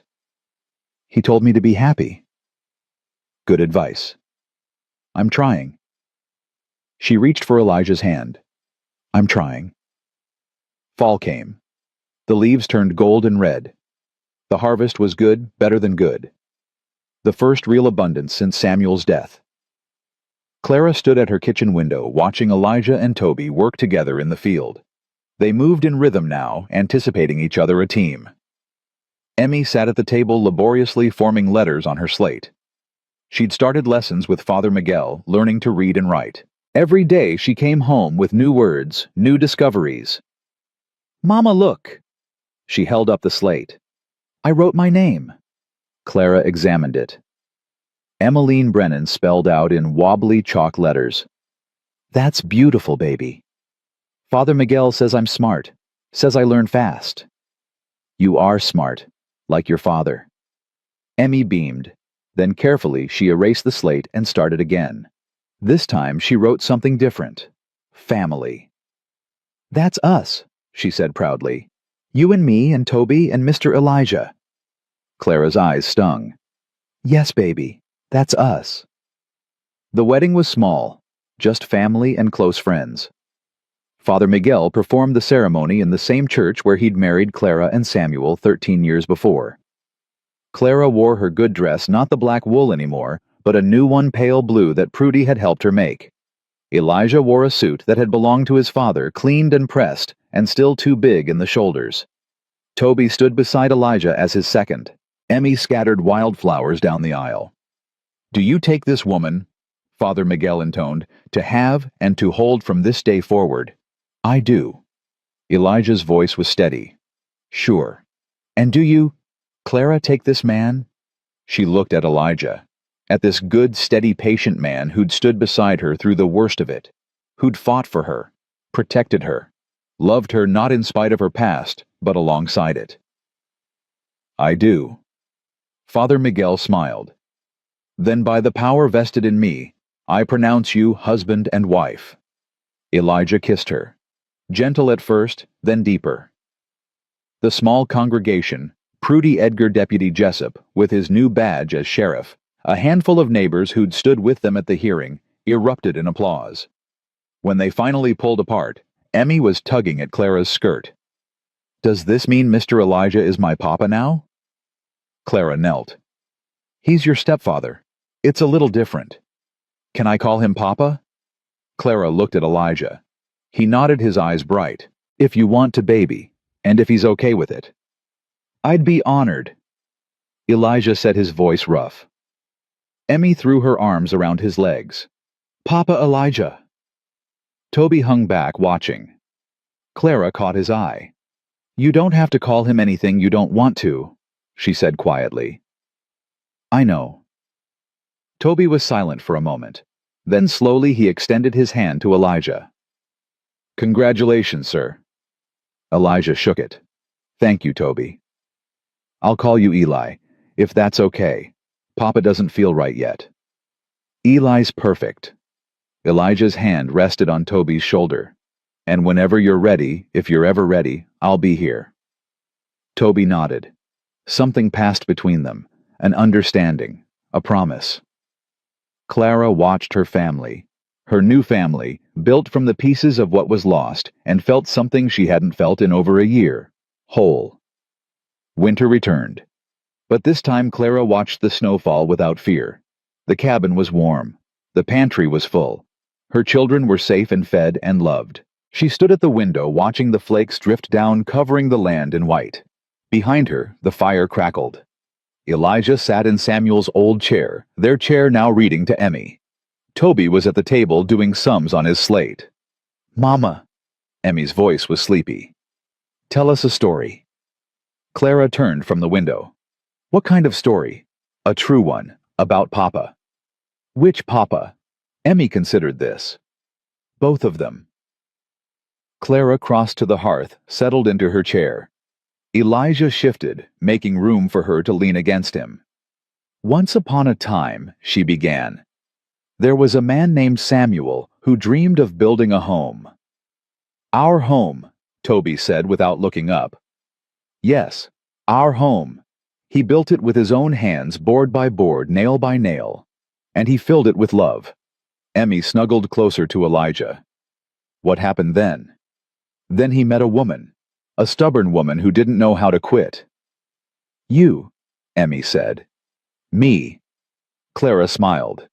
They built a life together, had 2 beautiful children, and when hard times came... The mean man, Emmy whispered. Yes, the mean man tried to take everything away, but the woman and her children fought back, and they won. Because they had help, Toby added. From Mr. Edgar and Miss Prudy and Papa Elijah. That's right. Clara reached over, squeezed Elijah's hand.